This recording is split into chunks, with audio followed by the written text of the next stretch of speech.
We drive so far to get away.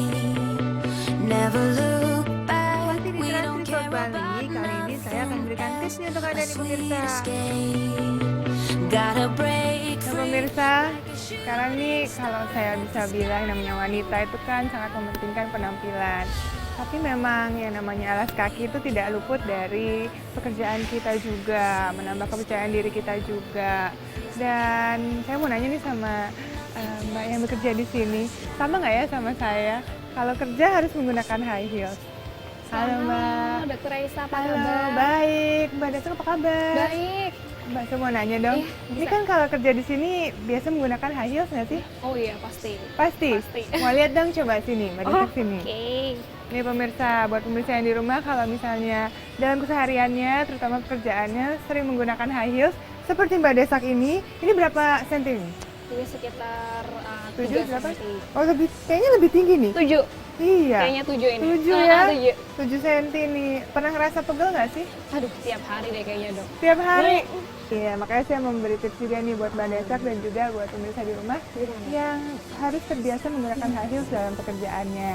Yang pasti, ketika memilih sepatu, harus menggunakan sepatu yang nyaman. Ya, harus sesuai dengan ukuran. Ukurannya harus tepat, tidak boleh terlalu longgar atau terlalu sempit. Karena ukuran kaki kan biasanya berbeda-beda nih. Dan itu tidak sesuai dengan jenis sepatunya mungkin saja, ya kan?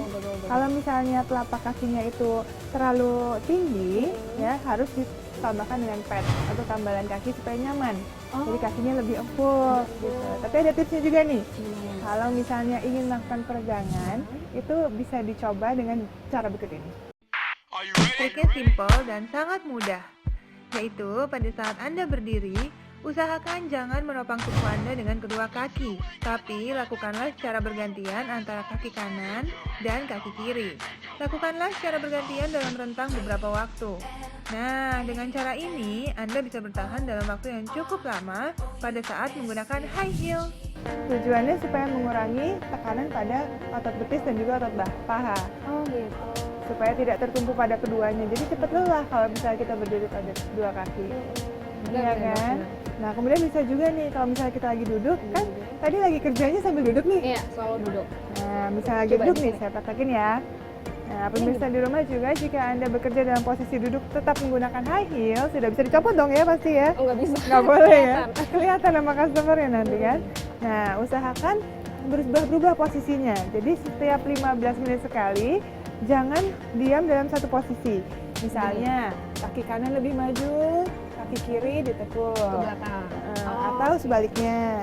Atau dimiringkan. Dan kan gini, Dok. Nah, atau sebaliknya. Jadi, usahakan posisi kaki selalu berubah agar peredaran darah yang ada di bagian otot betis dan juga otot paha itu bisa semakin lancar dan tidak membendung. Kalau enggak nanti lama-lama bisa jadi varises. Nah. Oh iya, pantas kadang ada urat-urat kecil. Urat-urat kecil lama-lama jadi besar. Nah, kalau sudah seperti itu bisa menambah beban di kaki, akhirnya lebih cepat lelah nantinya.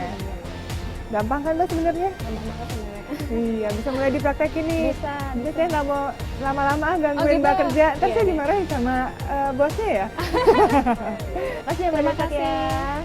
Pemirsa, saya mau ke arah kolam renang nih sekarang. Kayaknya enak banget nih sore hari ini kan santai. Kita lihat-lihat kolam renang dulu.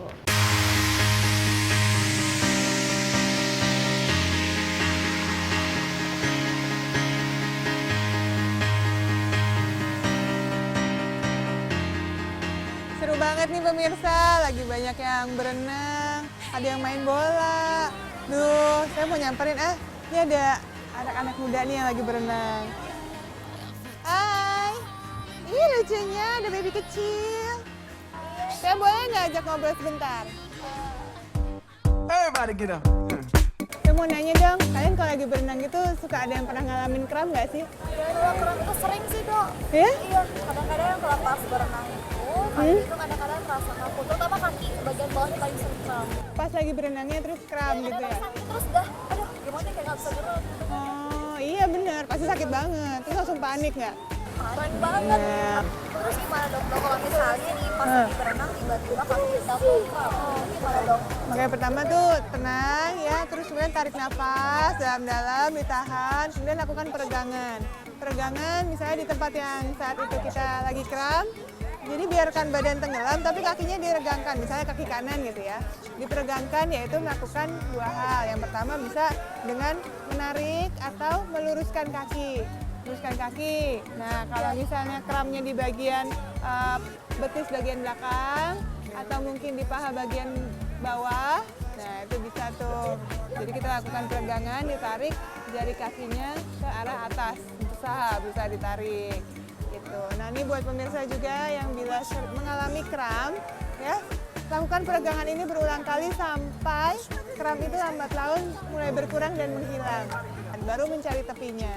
Nah kalau sudah di tepi, baru tuh akhirnya kita bisa peregangan yang sesungguhnya. Baru kemudian yang paling penting juga sebelum berenang harus melakukan pemanasan. Nah, pakai pemanasan nggak? Nggak pernah pemanasan? Langsung nyebur. Tell me what you want, what you like, it's okay. Bye, bye. Bye, dan pemirsa.